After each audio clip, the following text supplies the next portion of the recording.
Today, we have a very special guest. I'd like to welcome Dr. Joel Hyer, Dean of the College of Liberal Arts. Thank you so much for coming on today. Thank you, Erin. This is great. Awesome. So first I wanted to ask, what is the honors program and what does this change for general studies, maybe some major specific studies, and what does this bring to students? Well, I think, when you look at the honors program, I view it as an academic enhancement for many of our most talented students. We tend to have about 100 students in the program at any given time.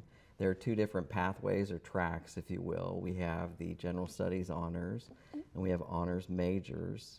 And so students can pursue the honors program in two different ways. There are some that actually choose to do both. What programs and activities does the honor program work with? One of our recent developments is the Max Community for Honors. And they've had a couple events recently. They had a Dirty Soda social event, which was well attended. About 30 students participated in that. And then even this week we had one where students were able to offer service. What they did is they tied blankets that are being donated to the NICU at Mosaic, and they were also able to eat cookies and drink hot cocoa and just kind of socialize. And so we offer those types of activities. Also, in recent memory, we've had students who have gone on short study abroad, study away excursions. A few years ago, there was one that went to Paris and London, was well attended. There were about 17 students on that field trip, if you will.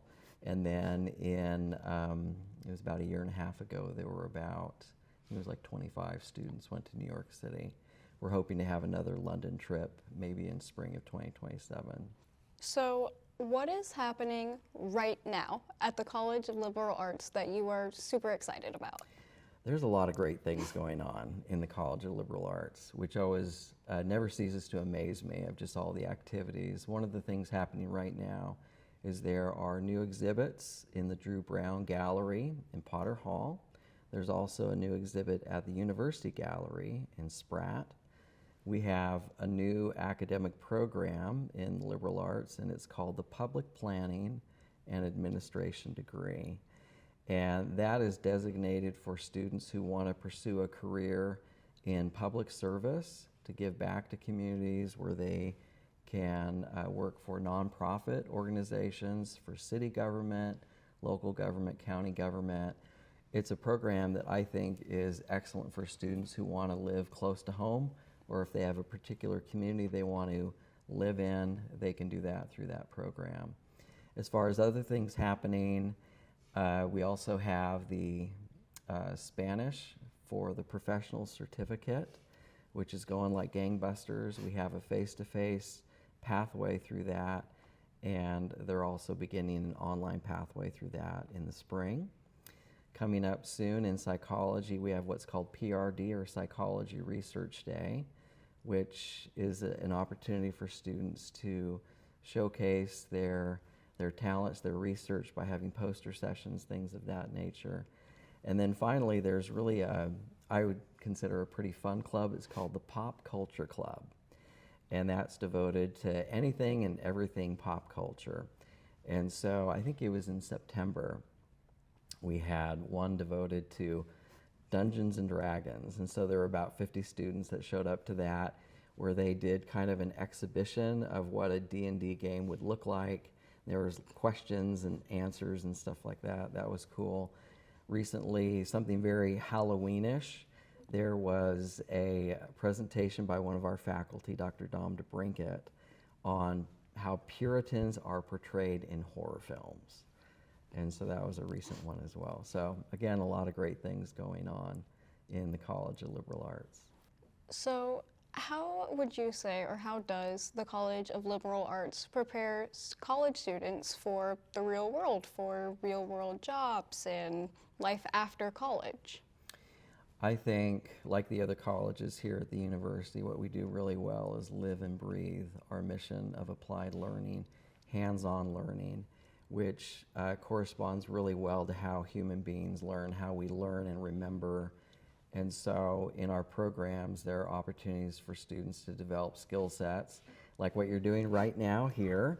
It's a hands-on learning experience, and we have that in all of our programs in the College of Liberal Arts to prepare students for careers out there in the world.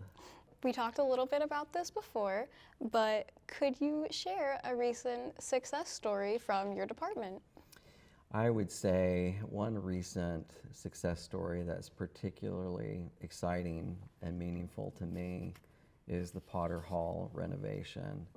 And that was a $2.46 million grant through the government of Missouri. And that involves the renovation of 5 different spaces in Potter Hall, which has really been phenomenal, and I would argue in a lot of respects transformational. Potter Hall, obviously, huge renovations, huge thing. Is there anything about it that excites you the most? I would say 2 things that come to mind. The first thing that comes to mind is the investment from that grant in equipment for students. We have students in the cinema program, digital animation, graphic design, and those students now have the latest industry-grade equipment, from cameras to software to computers. It's all the latest gadgetry, if you will. It's all the industrial grade equipment, which is helping those students when they leave Mo West, that they can go out and be successful. And so that's been pretty exciting to me, and also see the looks on their faces as they engage with the equipment. The second aspect that's particularly meaningful to me is what's called the Richmond Collaboration Space. And what that is it's a gathering space for students. Prior to this, there really wasn't a gathering space for students to foster community and belongingness in Potter Hall. In fact, I had spoken to some of our alums previously, and I asked, so where do you go? Where did you go in Potter Hall? And they would say we would just sit in the hallways on the floor. And it kind of broke my heart if you think about that. And now they have a place to go. They have a place that has movable furniture. There's a kitchenette in there with microwave, refrigerator, freezer, sink. There are the latest computers are in there. There's really comfortable chairs. And I'll tell you this, every time I drop by and just look in the collaboration space, there are always students in there. And so they're utilizing it, and they're using it for social events. In Potter Hall, they have annually what's called Potterween, which is kind of the Halloween get-together, and it took place in there. And I kind of poked my head in, and they looked like they were just having a blast. And so that was really rewarding to me. Oh, I love that. So one final question, for a little bit of a loaded one. So could you first talk about what an HLC accreditation is, and why does this matter to students and faculty? HLC stands for the Hyer Learning Commission. And what that is they're an accrediting body that we go through every 10 years. They come to campus. The reason why that's important is that it's tied to our Title IV funding. So for students to have access to Pell Grants, student loans through the federal government, even federal work study is all tied to that. And so it's a mark of quality, if you will. From my perspective, it's really an opportunity for the university not only to showcase, but to celebrate the great things that are going on here at Mo West. I would suggest that perhaps a not-so-secret weapon we have here is our applied learning mission. And it was actually the thing that attracted me to Mo West about 6.5 years ago. That's why I applied for the dean position.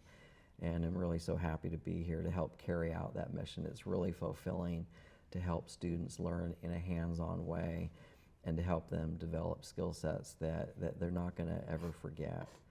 And so that's what we do best, and we get to showcase that when they come to campus. There will be an HLC team that comes on April 5th and April 6th of 2026. And so in a little less than a year, they'll be coming to campus, and they'll get to talk to several different groups on campus to confirm what we put in our report, that we're actually doing what we are saying that we actually do.